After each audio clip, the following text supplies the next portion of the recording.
Hello, good evening. By the way, this is Circle Sports at PH. So before anything else, I would like to greet you happy, joyful, Merry Christmas to you all. No, sana nasa mabuti kayong kalagayan, and safe kayo at magkakasama tayong magkakapamilya. So, ngayon guys, mga ka-circle, merong binigay, no? Merong gift sa atin ng Pasko, no? Bakit? Anong gift sa atin ng Pasko? No?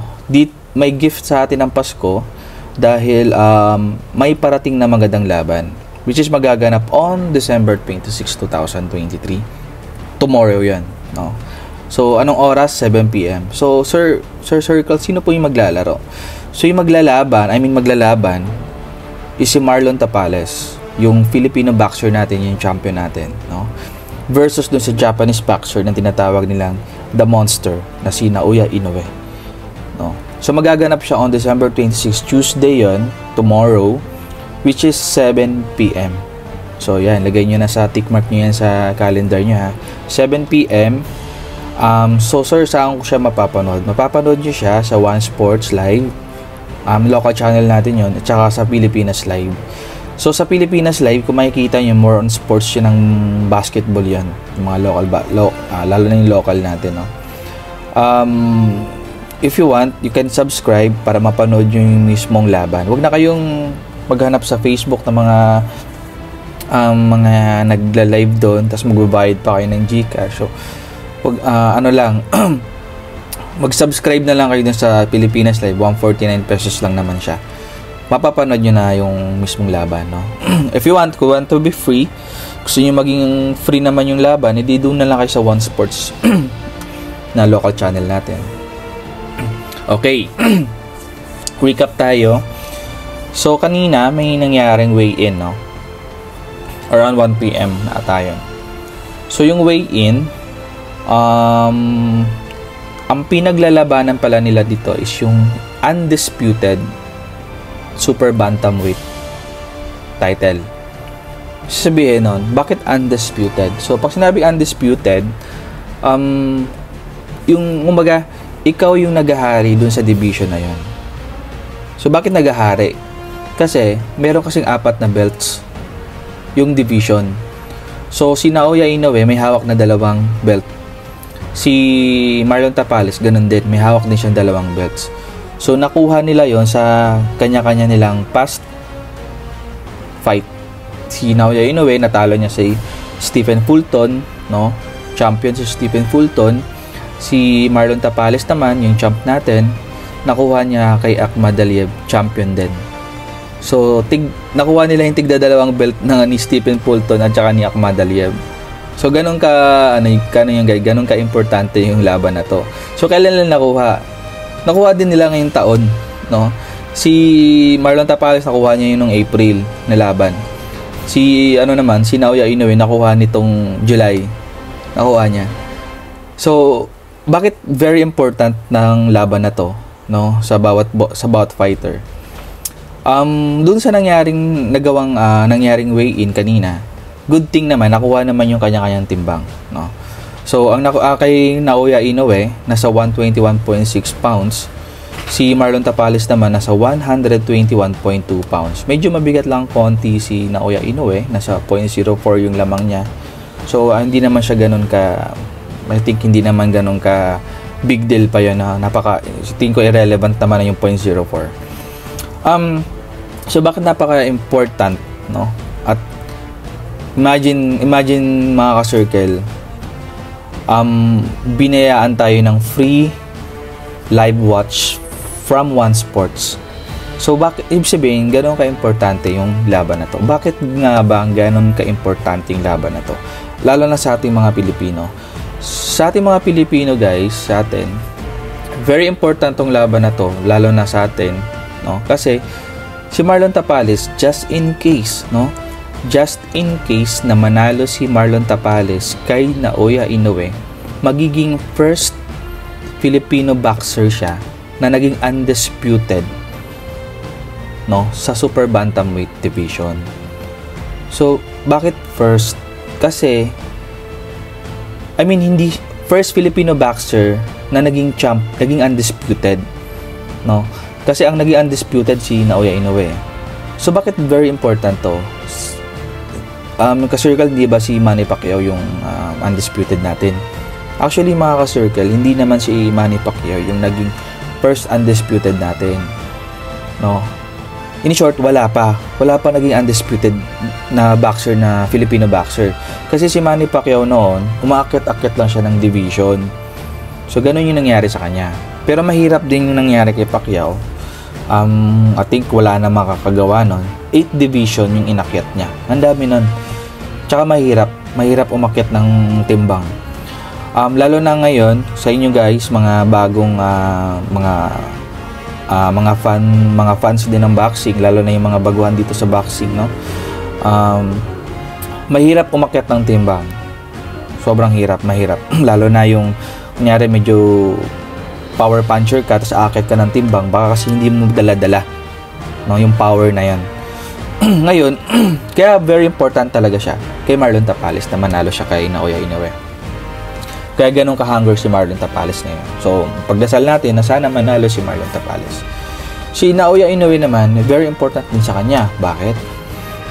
Kasi, just in case na manalo si Naoya Inoue kay Marlon Tapales, no, magiging 2-time undisputed champion siya in different division. Why? Kasi si Naoya Inoue nung last year, December 2022, naging first Asian boxer siya na naging undisputed. No, siya yung first Asian boxer natin na naging undisputed nung natalo niya si Paul Butler. So nakuha niya yung WBO bantamweight division. Nakuha niya yung belt kay Paul Butler. So very important kay Naoya Inoue to para maging 2-time, no, undisputed champion na siya. So, I think magiging pound for pound number 1 si Naoya Inoue just in case na manalo siya kay Marlon Tapales. Ngayon, anong, Sir Circle, ano yung prediction or ano yung nakikita mo doon sa weigh-in nila? No?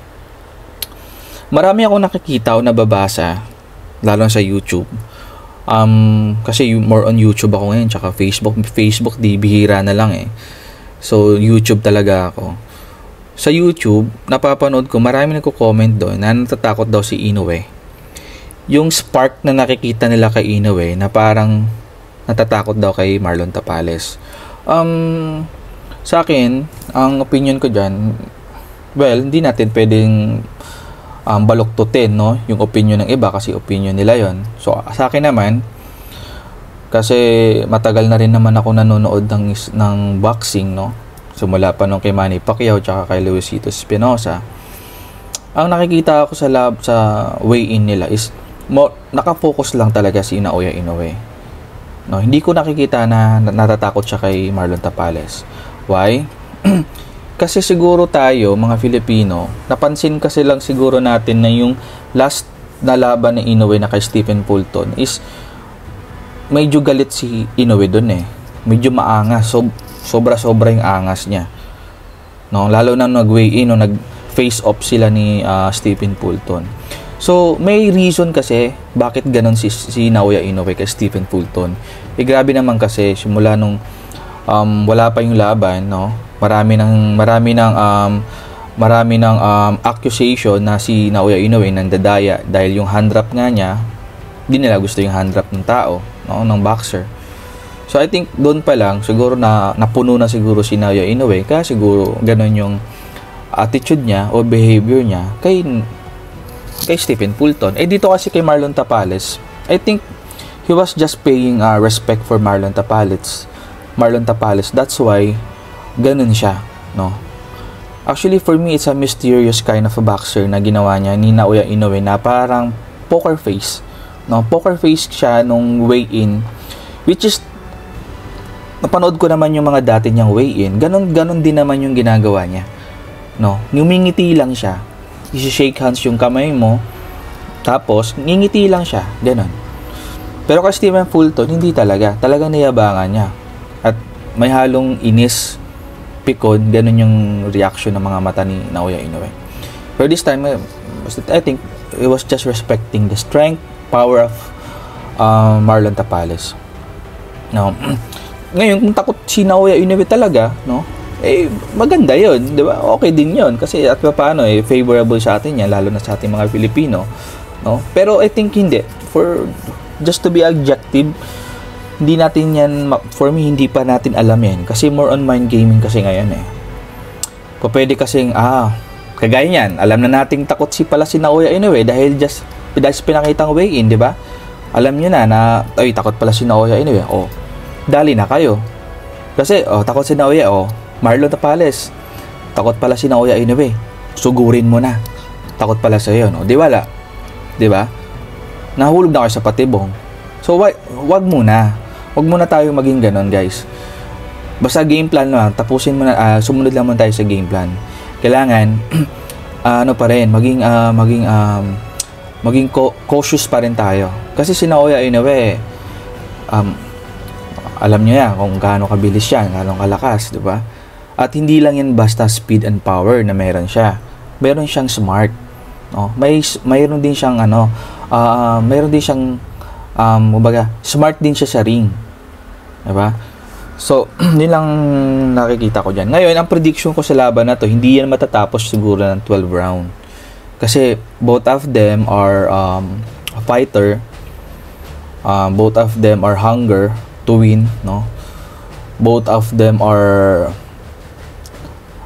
has speed, no?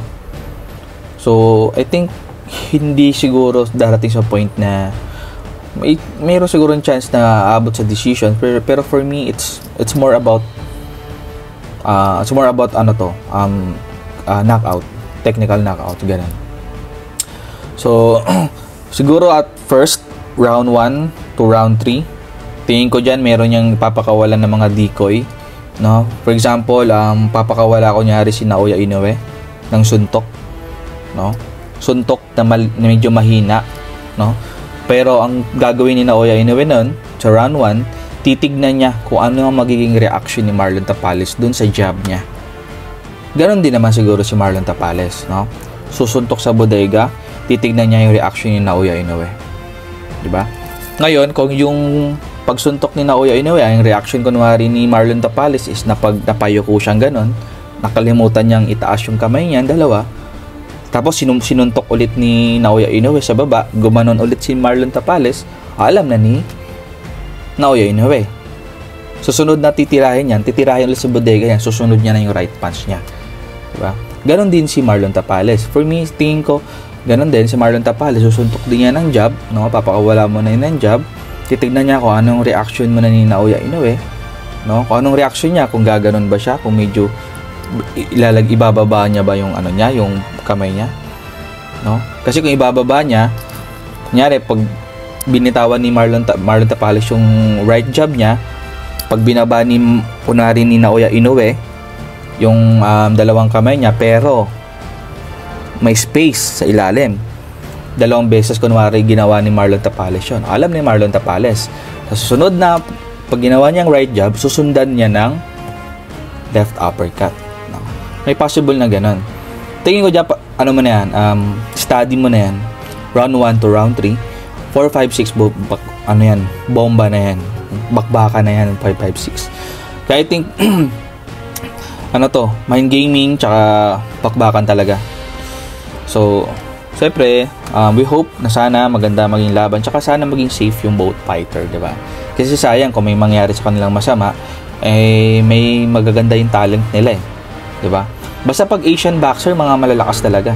Kaya masarap panoorin, no? So, good luck sa laban nila ni Marlon Tapales. I hope you guys na nagustuhan niyo yung channel ko. Actually, bago lang tong channel ko po.